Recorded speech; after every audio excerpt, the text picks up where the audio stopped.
All right, it's happening.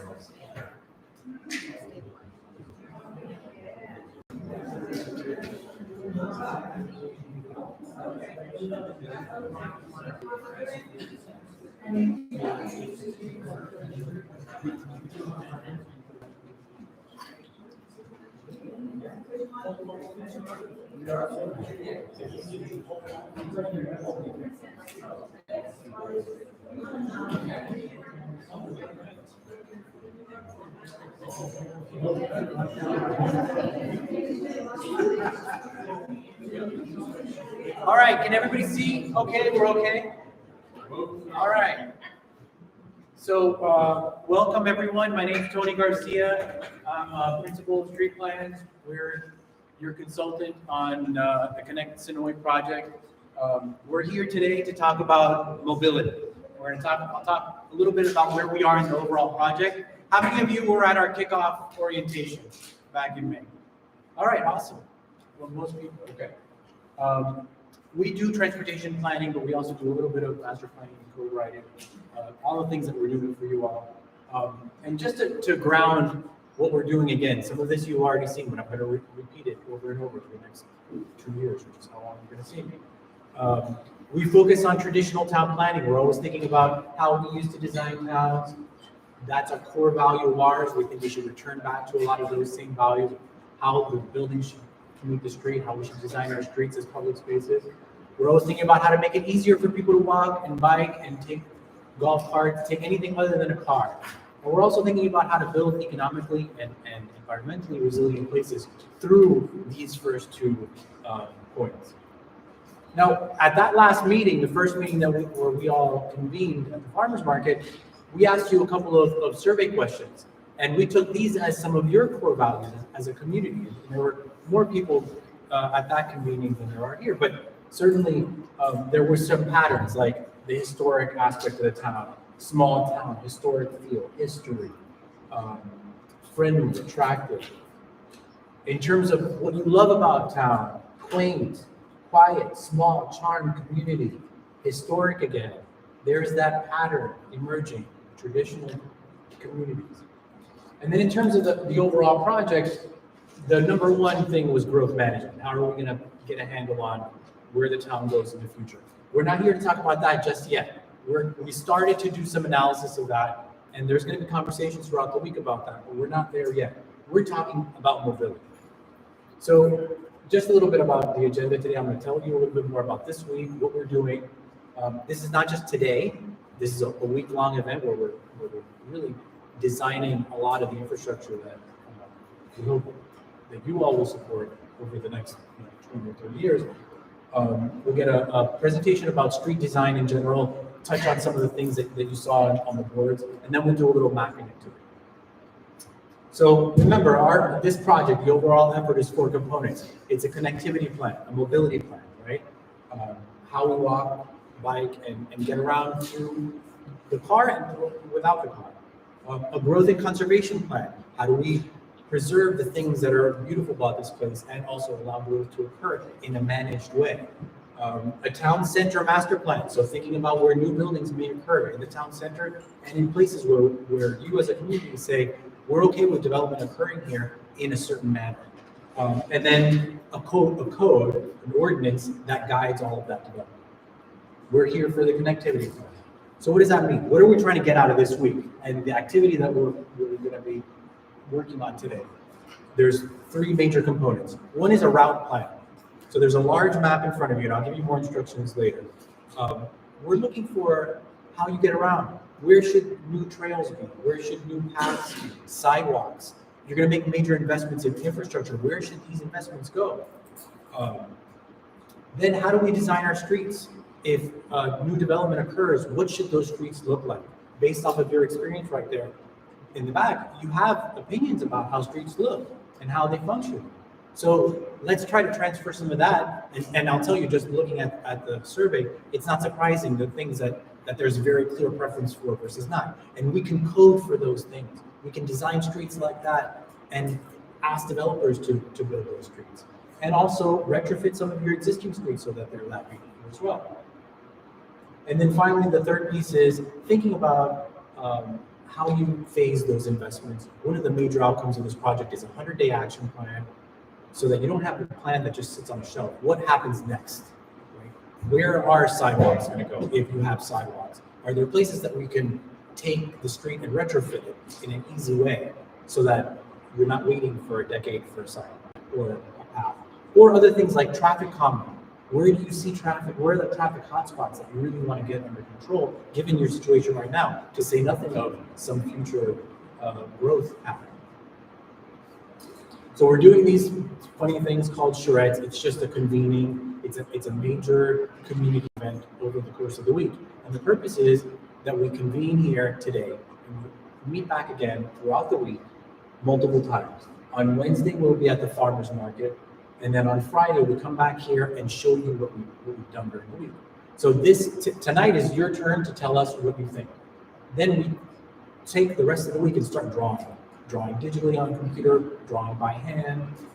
And then you come back on Wednesday, you check it out, you say, you know what, this is not exactly what I had in mind. I saw a photo that I really like. And you'll talk to us and continue to guide the process. You send your neighbors, you say, you know what, they have all these crazy photos in the back of the room. Send them to the open house so that they can see the work in progress and continue to guide its development. And then we'll have something more polished at the end of the week that will set you up for the end of the project and tie back into the master plan and the code and all the other components. So we'll be here all week. You can stop by at any time. If you have free time, you want to see what's happening, you want to be in on the conversations, just come. This is an open public forum. And during the week, we're also meeting with various stakeholders like GDOT, like the Three Rivers Commission, and other property owners around town who need to also be in on these conversations, the technical side and also the public side. So now I'm going to hand it over to my partner, Mike Leiden, who is here from Brooklyn, New York, to talk about planning, street design 101. Thank you, Tony. It's a pleasure to be here, everyone. I've never been to your town. I've heard so much about it from Tony and my colleagues, but it truly is as charming and beautiful as they say that it is. So I'm going to talk about transportation challenges at large in this country, and then narrow right down to some issues here in Senoia. I love this quote from Rick Cole. When we build our landscape around places to go, we lose places to be. Now, obviously, we need both, but for a long time, we've really been focused on the places to go rather than the places to be. And I promise you, this is probably the most boring of the graphics I'll show you tonight, but what this is showing is the vehicle miles traveled by Americans starting back in 1950 all the way through 2022. You see that growth line? That is 7 times growth in that period, while we've only doubled the population. So what does that mean? We're driving a lot more for everything, right? And that has consequences. For one, we spread ourselves out all over the landscape, and when we do that, well, one of these houses and one of these subdivisions on its own is not a big deal. When you do it across the entire region, when you spread your town out that way, what it leads to is the need, not the option or the choice, but the need to drive for all your daily needs. And if we were to look at the metric of carbon emissions, this is why transportation has overtaken the power sector as resulting in the most emissions in the United States. So there's clearly large-scale impacts here. So when you think about transportation, there's kind of 2 systems that are at play. There's a more historic system, the way we used to build cities and towns in this country, which was that you could, invest in walking, taking transit, living close together, close to daily needs, and that would just be a reinforcing system that got better and better. Things got closer and closer, easier and easier to get to as places grew. The other system is the one we've been in more predominantly in the last several generations, which is we disperse development pattern, and as I said, requiring people to need more parking, to drive more frequently. When more people do that, guess what? There's more demand for more of that, and that system perpetuates. So there's really those 2 systems that are at play, And in a lot of communities, both of them are at play. I can see some of those elements here in town. But when we provide choices to people, what we wind up seeing is that, yes, people choose lots of different ways to get around. And these days, everything's getting electrified, from the smallest little wheel on up to our big trucks are getting electrified. But when we give people the choices and the meaningful infrastructure to get around in different ways, it makes all of those ways easier and better, including driving. So how many of you have awareness of the Netherlands and what they're famous for as relates to transportation? Anyone know? Bikes. Yes. Cycling. Their whole country is bike paths, effectively. Like, if you go on Google Maps, go on the cycling layer, it's all green.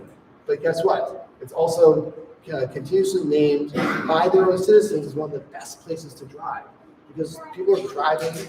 They have car ownership, just like we do in the United States, but they have so many choices. They don't need to for everything. So when we think about roads versus streets, these are both important, right? Roads connect our places. They connect from this town to the next. They connect across a region. They connect across a state, right? Roads in more rural areas at a higher speed, have less land use around them, larger parcels, lower connectivity, typically lower, cheaper land costs. And then we have, streets. Streets are more urban places, and urban is a word that I might use often. What I mean by that is anywhere that might look like your main street. Whether it's a large city or it's a small town, you have an urban environment. It's lower speed, much lower speed. Very accessible, lots of intersections, a block pattern, high connectivity, and a very high value per acre. Right? There's only so many acres in your town, and where do we find the highest value per acre? It's right here.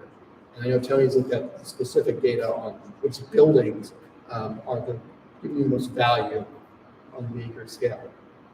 But then there's a system which is somewhere in between, and it's called the Strode, which is it's a permutation of street and road, and as our colleague Charles Marone says, it's a futon of transportation options.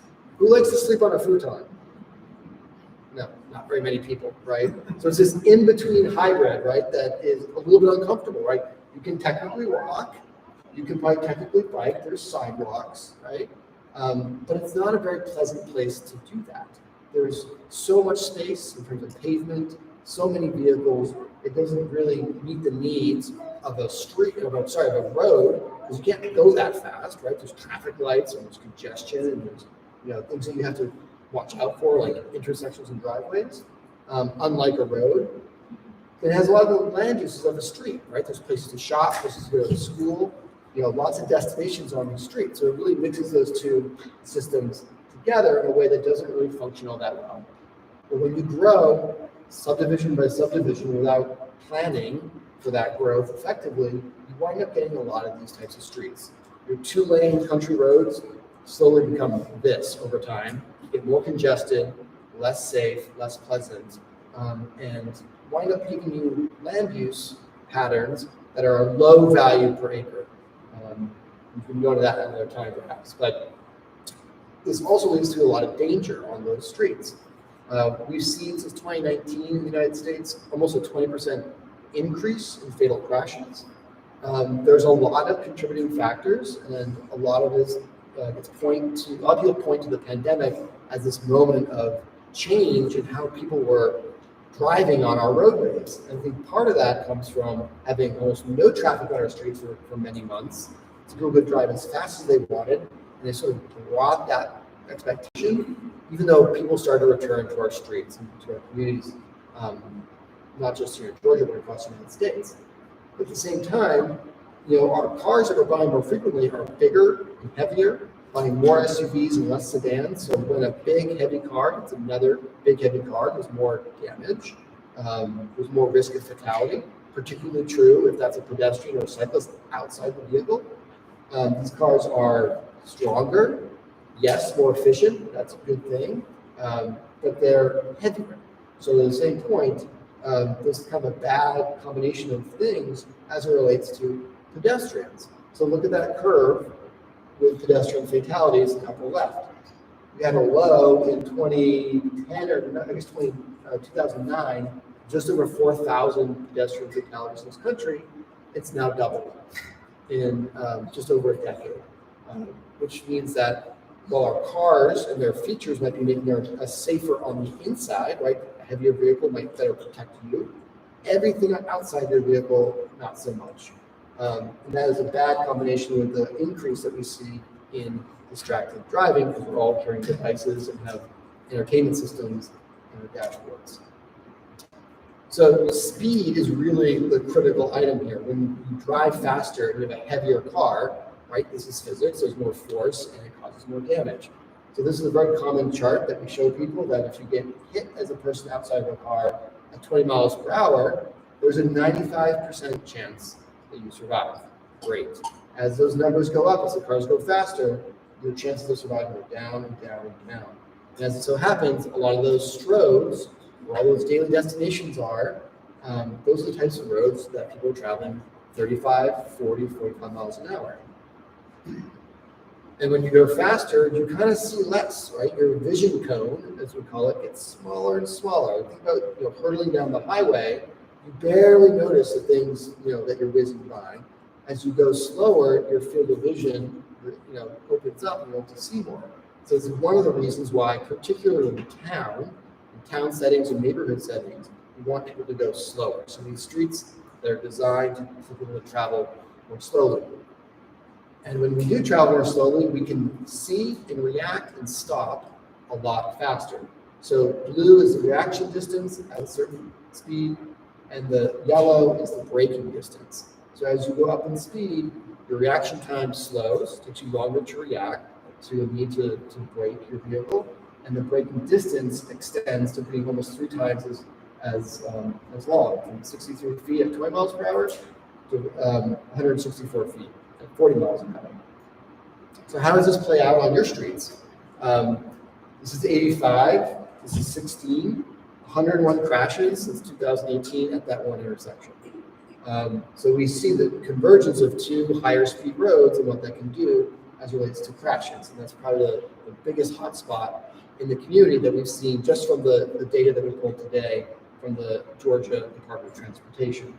And then you can see on these corridors, there's more hotspots at Broad Street and other locations as you go across town.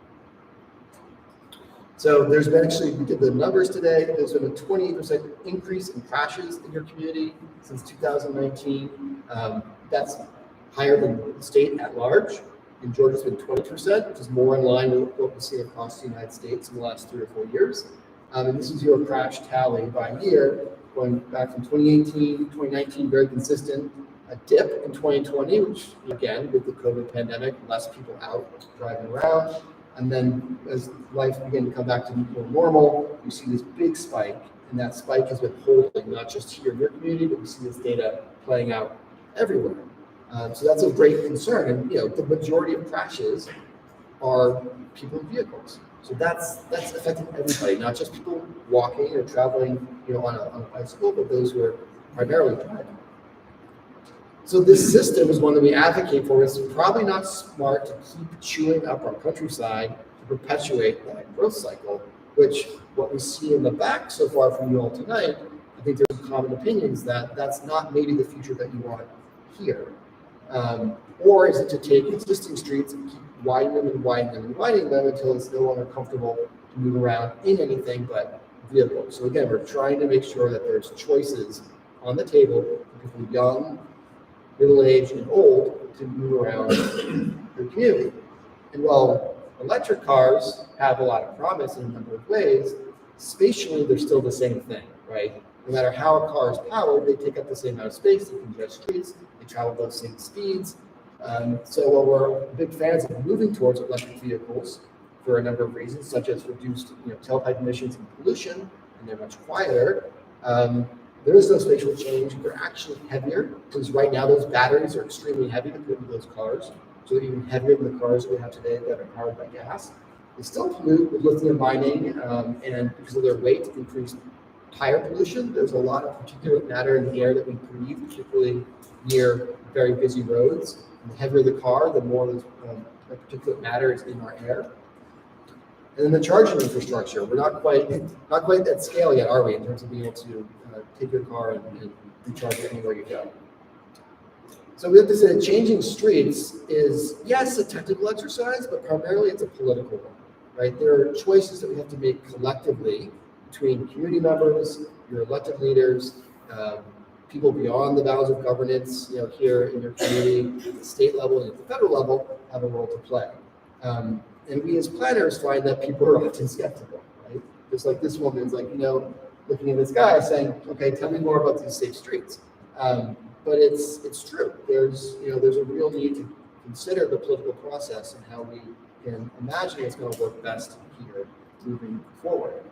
And we like to say that we can build places to go and places to be, right? Beautiful streets, beautiful places that we invest in for generations to come, that allow you to, yes, of course, drive your car, no matter how it's powered, but also go to the walk, cycle, the skateboard, the e-bike, whatever it may be. Does anyone know where this is, by the way? Don't tell me you ruined New Orleans. Not New Orleans. Close. It's Baton Rouge. It's Baton Rouge. You're not, this isn't Go Tigers. This is a new greenway that they put in their community. So just quickly, in terms of, numbers, what's the math behind this? These streets that we're talking about in terms of your current Main Street perform so well economically, not just because of the land value per acre, the taxes that generates for you to spend on other things in your community, but the social value, right? Place where you can all come together, celebrate being a community, invite visitors in, support businesses. If you're a business, where do you want to be in your community? You want to be on this street, when this happens on a monthly basis. I've been told this is monthly, is that true? This is live after 5? Yeah. It's a wonderful scene. But there's other benefits. This is a study that was done a few years back by a national organization. They'd studied the 22 different streetscape projects that tried to put in what we call more complete features. So wider sidewalks, safer crossings, slower speeds. And they found, before and after, in the majority of those case studies, increased employment, more businesses, more private investment in the ground up property development, higher property values, a lot of money saved on crash response. A lot of first responders, yes, they're going out there for heart attacks and other situations, but it's car crashes that they're attending to probably with more frequency than they would like to. There's savings there. And then infrastructure costs, right? When we rebalance our street space, we spend some more money on items that don't cost as much to maintain in the long run. These heavy vehicles that beat up our streets, they beat up our infrastructure. So there's ways to think about saving dollars that way too. I won't get into this in too much detail because this is, two examples here from New York and Los Angeles, who are obviously not like those places at all, which is one of your strengths. But it was interesting to see during COVID when those spaces in the street would transform for safe outdoor dining. And we ran the math on it. In New York, it saved 100,000 jobs on the restaurant industry. As you know, it's very prevalent in New York. And then when you look at what people are paying for parking versus what they're paying for taxes, and they buy lunch or dinner at the average meal price, there's a 500% tax revenue increase from parking as usual. Same thing found in Los Angeles. They found that streets with outdoor dining and communities that had outdoor dining, they doubled their tax receipts over the ones that did not. So two large examples, right? But we see this played out in very, very small towns as well. So I'm going to get into a case study here on trails. I think what's really exciting about where you are in your development as a community is that you're not fully built out, that you have large tracts of land, you've got lots of natural areas, you've got bodies of water, ways to connect and work with that nature very proactively to both preserve some of that nature, but also then use it for recreation and access. Has anyone spent time in Northwest Arkansas? Some Springs? Yes, I think it is. You know it. Yep. Anyone else? Northwest Arkansas? Not New York, not Los Angeles. Very different environment. And to their credit, it's an incredible environment for the trail system. Over the last decade and a half, They have built a 40-mile trail system that connects 7 different communities across 2 counties. It has 22 individual trail segments. They've linked into this one system called the Razorback Greenway, which is kind of a brilliant name. Like, okay, yes, Arkansas Razorbacks, I get it, but what can everybody identify with in that state, right? The Razorback, right? So it feels like a space that's branded and named as a space for everybody. People travel from all over the United States to not only travel on that trail, but to go on the mountain biking trails that they have all throughout that region, which are truly world class. The trail gets 50,000 monthly users. In 2017, they had 90,000 mountain bike visitors. Those are people spending money in restaurants, hotels, renting bicycles from local bike shops, which there are many. And they, this is now several years ago, but there's a $137 million economic benefit to that community, which is $170 million in today, 2023. So this was partially funded by a federal grant, $15 million. There's been private funding and there's been public money. It's all gone into that mix to create this system. And it truly is beautiful and world class. And more it's connecting out into neighborhoods and communities. And I'd say that some of the key takeaways from this are that they focused on quality from the very beginning, both in the wayfinding, the materials, the art, the way it's integrated into all these destinations that have popped up in the region. The brand is iconic. They started with connecting the core communities and they're radiating out from there. So they were connecting to where people lived first. There is some need for on-street connectivity, so they started to realize, well, we want to get people biking, walking to the trail as well, not just driving from the trail. And then, of course, it's a major boost to the local economy, and you can see it. This is a terrible picture. What this is, sorry about that, I took it, I'm to blame, is all the sort of superlatives of their cycling system. This is their advertisement in the airport. So there's all these businesses that have popped up, from breweries and restaurants to Rafa, which is like probably the hippest brand in the world for cycling. They're based in London, and they opened their American headquarters in Bentonville, Arkansas, because of all this investment in infrastructure. This new office building just opened. Yes, you're seeing correctly. Those are people cycling on the outside of the building.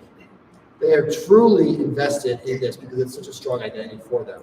I'm not saying that you all are going to become this or want to become that, but communities can do this when they plan and design and think about other ways to get around. Here's one more example. This is the Swamp Rabbit Trail in Greenville, South Carolina, which is a wonderful community. All these old warehouses that were dilapidated or vacant have been reinvested in, and the trails connect all these places and breathe new life in them. This is the other side of the river. So there's a river on the right, and the river's on the right here. So you can see on either side how some of these old buildings have been transformed. Sorry, this is back to Walton County. We see here just some of that infrastructure as it links in to the various neighborhoods, primarily single-family homes around the region, but connecting with things like the library system, etc. So trails are great for movement, they're great for getting into nature, great for exercise and our health, but they're also can be used as great gathering spaces. This is actually a project that Tony worked on, and literally almost in his backyard in Miami, which is creating a trail, creating a trail before it existed. He was able to get the property owners to build a temporary trail so people could actually experience it and see the fantastic benefits that it would bring in the long term. Those are just some quick hits on best practices in street design. This is certainly not comprehensive, but these are some of the things that we think about when we're designing streets in various communities. This is my hometown. This is Damariscotta, Maine, town 2,000 people where I grew up. It's a great Main Street. It has all the things we like to see. A mixture of uses of the buildings, nice sidewalks, local businesses, easy to move around, very well-defined space on the street. But of course, it's not just a street on its own, it exists in a network. This is another community in Maine called Brunswick, where we worked a while ago. When we look at streets, we look at all the network, not just one street or two streets, but how does the streets work together as a network? And what we start to realize is different streets have different functions, they have a different role to play in your community. Some streets are absolutely for moving cars through quicker, like on the roads, right? Other streets, we want to be so safe and low traffic that kids can go out and play with their friends in the street. and everything in between. So we can code and design for all those different types of streets. There's a couple examples, from highways to a slow flow street, to a destination street like a main street, to a shared use path. All of these are ways for us to move around our community. They all have different details, different dimensions, and different ways they function in our communities. And we can allocate them based on the kinds of places that they are. Again, whether it's rural, more suburban or residential, or a downtown or more urban context. And within that, there's lots of little treatments that we can use to achieve those outcomes. And so again, we can kind of calibrate those as a toolbox to what every unique neighborhood and unique street needs to become a safer, more accessible space. And no one's going to build this street in your town, but I will say that if we build multimodal streets, we can move lots of people very efficiently. So here you can see this 4-lane road. Each vehicle lane can move almost at most 1,000 people per hour. So with all the space there, it's moving in each lane. We aggregate a lot of people, but each lane 1,000 people. Sidewalks can move 9 times as many. Bike lanes 3.5 times as many. And a train can move 20 times as many people an hour. And the space required for these other roads, it's much less space to move a lot more people. So thinking about ways that we can use our streets more efficiently is also something that we think about a lot, including low impact e-mobility vehicles like golf carts. I was recently working in the Panhandle of Florida, and we have a lot of golf carts down there on actually major roads, which can be dangerous. And so we started to create these pullover lanes so that when traffic backs up and people get impatient, there's dedicated lanes like a bike lane for electric vehicles. So I know that that's a topic to be explored tonight. Appropriately scaling our travel lanes. So we like to see narrower travel lanes. What that does is makes you feel like you can't speed and be comfortable speeding. This funny chart basically shows you in blue, it's the common amount of people speeding as the lane width goes up. So speeding goes up as the lane widths get wider. So 12 feet is a pretty standard dimension for a travel lane. That's the travel lane dimension you'll see on the interstate highway system. If you're designing your lane widths to the standard of the interstate highway system, you should probably think about not doing that in a place where you want people to walk and drive slowly. So there's 2 different streets here. Both are signed at 20 miles per hour. Which one of these 2 streets do you think actually achieves 20 miles per hour or less? So I guess the bottom, right? You can see it. It feels like you need to drive more slowly. Think about our intersections as gathering points, not just as 2 roads coming together, but all the things that can happen around an intersection is quite important, from gathering and dining. The human scale, meaning the corners are tight, requiring cars to turn slowly through intersections. We think that iconic streets have iconic trees. This is again one of the places in the Panhandle we were working, but look at that tree cover. It's really quite gorgeous. This is back in Greenville, South Carolina. Amazing street trees on their main street, which produces incredible value, particularly in the hot summer. It's very, very comfortable to walk up and down that street to shop, go to dinner. And they've actually calculated the value of this, of street trees, and why it's important to have them on their streets, which is pretty incredible. The wider the sidewalks, the more we can do with those sidewalks. Here's a very wide example, but if we think about the ways we use our streets for parking, sometimes we can reconfigure the parking and get more space. We can reconfigure the roads, the way they're designed, and we can get more space for the sidewalks. We can get lots of great things, including parking, but also lots of places to sit, to walk, to play, to shop. We love to see engaging storefronts, places that people want to actually hang out and stay. Having public space, semi-private space, and then private space. This is your community. This is a really wonderful example of a public sidewalks or a transition zone with that green strip and the planters, where you kind of feel like, well, that's kind of semi-private. I probably should walk there. And still in the public space, the public realm. And then there's sort of semi-private and private space, with a balcony being semi-private, and then of course interior of the building is private space. We like to see neighborhoods and buildings define those 3 types of spaces. So you have ability to walk down the street and socialize, but if you need to have privacy, you can. Obviously, streets are social gathering spaces for people young and old. If you want to animate or activate a street, just add water. Kids love that. When the kids come with parents, what parents need conversations with other parents. Right? So water is a really wonderful feature that brings people together. Our slow streets can be shared. We don't necessarily have to build lots of curbs and infrastructure. This is a street where it's very narrow, and there's permeable gravel, which helps with stormwater filtration on the side. So you can just kind of share that. You can drive on it, you walk on it, you cross it easily. It's really meant to be more people-focused than car-focused. We love finding evidence of gifts to the street, but people love their communities, love their businesses, love their homes. You oftentimes see that love come out onto the sidewalk. This is Savannah, Georgia, where someone decided to just basically make a garden in the front sidewalk there. And then small connections, right, to get back to a parking lot, to get to another business, to get into a little plaza space. You have some wonderful examples of that here in town, which is great to see. This is Seaside, Florida, actually. You can see all the wonderful little walkways that go between the homes there, which are really intimate and kind of a fun way to navigate through that neighborhood. And finally, details matter. Tony and I actually were talking about this today. The way they've had to deal with topography on the main street and to still provide ADA access is elegant. Right? This is the section of downtown where you've got all the outdoor dining on the sidewalk. People need to get in and out of that sidewalk without having to go over a curb. And given the slope, it's just easier to provide that kind of solution. So the flowers, the granite curbs, the brick, it's beautiful. It's a really, really good and well done detail. And finally, safe and beautiful streets. We can do these things quickly. Tony's got a couple of boards in the back there. This is a recent project of ours where a community wanted to test out something before they committed to it. And this is a test. So with that, I think we'll turn it back over to Tony to lead us through exercises. Thanks.